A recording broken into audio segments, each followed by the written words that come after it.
What's going on, everybody? King of Dragons 5000 here, coming at you with another figure review. Today we'll be having a look at the Neca aliens, Kenner-inspired, the Rhino alien.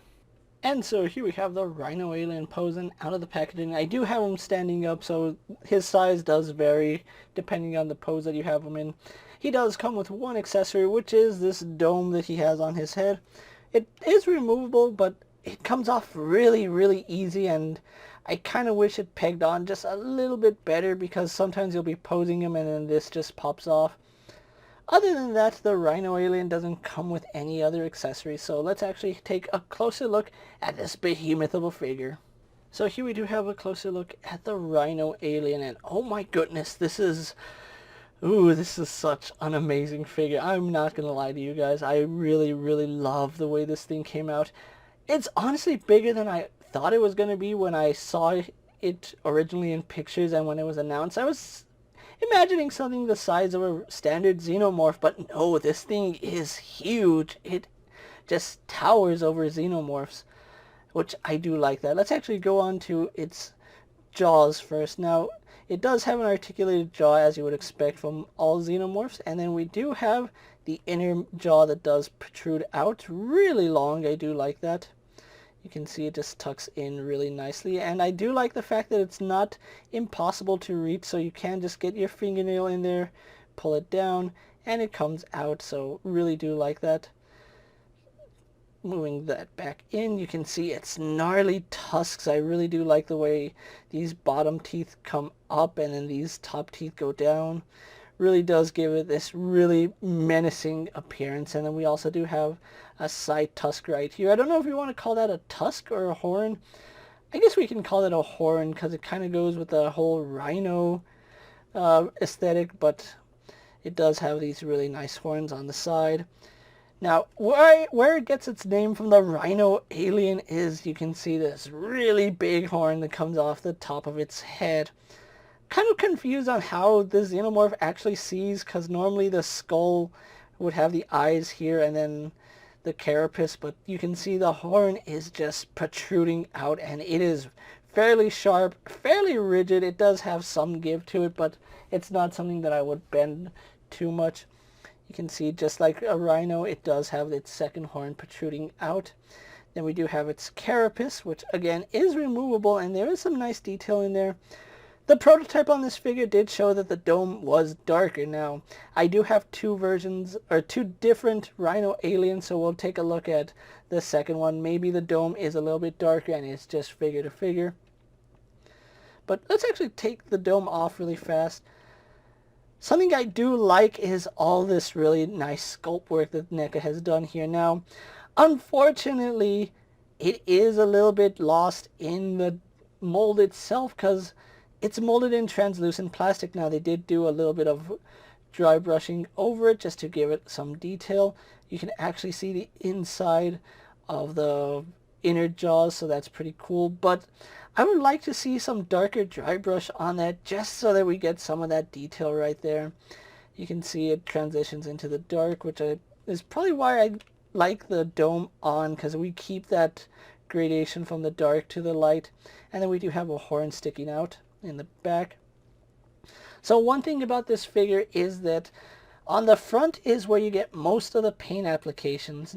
On the back, it's just orange translucent plastic, and there's nothing wrong with that, but it's not a figure that you want to have people looking at the back just because it's just translucent orange. Now, there is some paint apps right here on the dorsal spines right here, but it's not too much, and you can see right here there's absolutely no paint.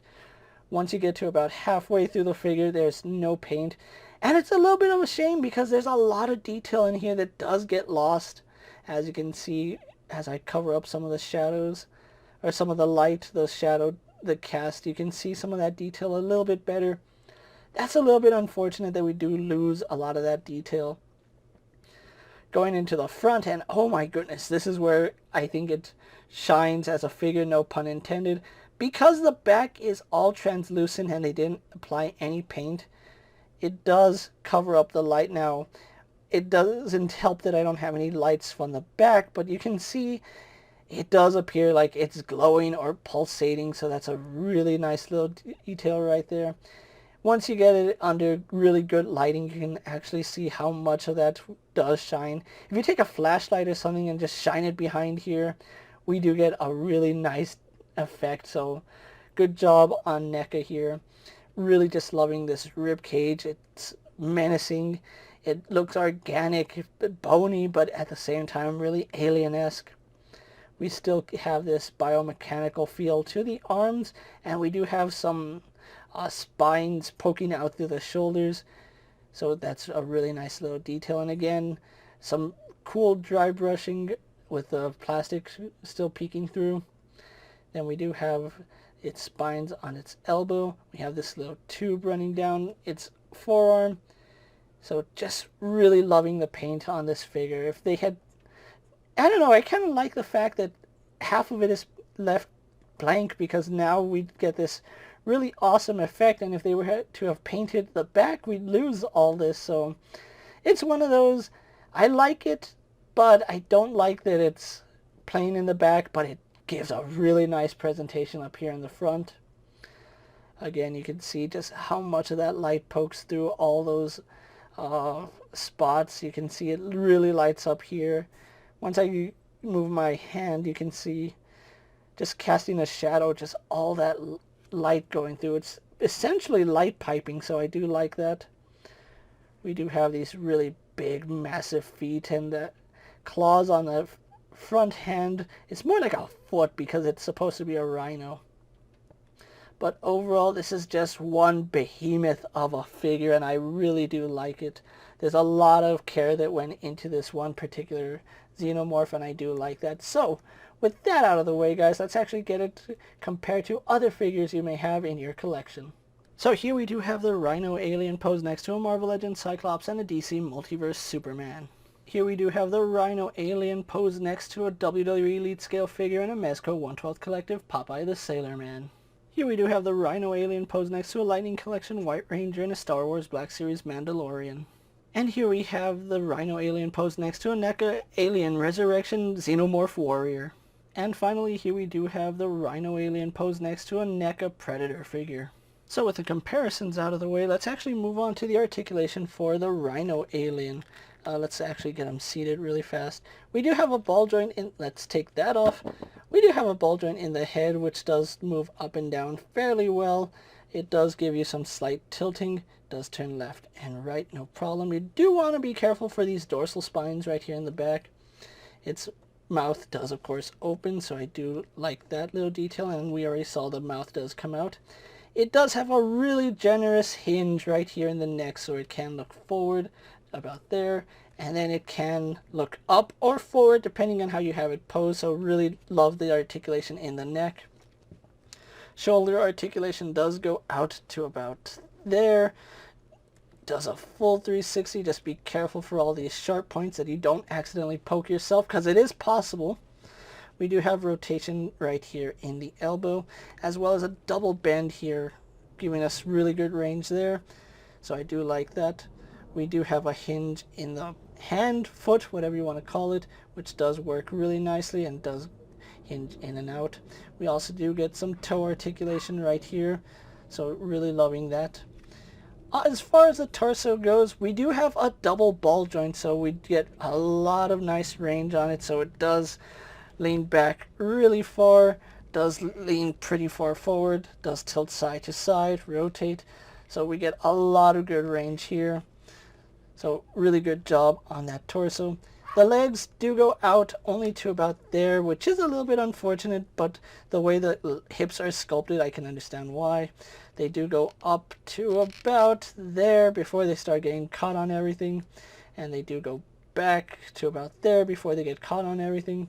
We do have a swivel up high in the thigh, double bend in the knee, although we only get this kind of bend on the knee, so that is a little bit unfortunate. We do have rotation below the knee, so that works fine. No articulation right here on this point, but we do have a hinge in the ankle, which does go forward and back. Then we do have pivoting for this alien, and no tail articulation. So overall, it has really good articulation for its size, and it's quite nice. I really do like the way this figure came out. So what we're going to do now is get it posed for my final thoughts, and then we'll wrap up this review. And so here we have the Rhino alien posed for my final thoughts, and overall Neca has done a phenomenal job on this figure. It's really massive, it's bulky, it's huge, it's a really imposing figure to have on your shelf, and I really do like that. You can argue that the back of the figure is unpainted. However, it does help when you have some backlighting on this figure. When you look at it in the front, this figure just glows like there's no tomorrow, and that's one thing I really do like about it. The dark colors really do contrast with the plastic, so that's good. Now, if you're wondering about the longevity of this figure because it is done in translucent plastic, Neca actually went the route to make it softer plastic, so you don't have to worry about it breaking. Now, the fact that it is made of softer plastic does make it a little tricky posing in some poses because some of the joints do warp under their own weight. But once you get a pose that it can support itself, it's done really well, and I do like it. If you are looking for the Rhino alien, I did start to see them at Target. Now, I'm not saying going out to fill holes in your collection just willy-nilly. If you have to go out, it doesn't hurt taking a look in the toy section. And if you find something you like, I really do think you should pick up this Rhino alien because it's a beautiful figure. I wasn't expecting to like it as much as I am, but this is a glorious piece, and I am glad I do have it in my collection. Now, one thing that might turn a lot of people off on this figure is the price.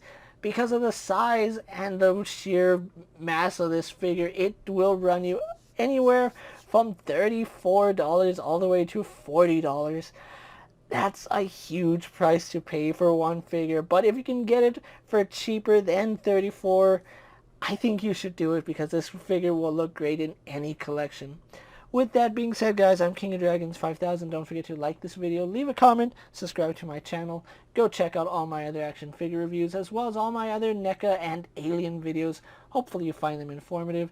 As always, if there's a figure you would like to see me review, let me know down in the comments, and if it fits in my collection, I'll definitely have a look at it. While you're at it, check out my Instagram account for new and exciting action figure photos, and as always, ring that bell to be notified every time I upload a video. Until next time, guys, I'll see you later. Take care, everyone.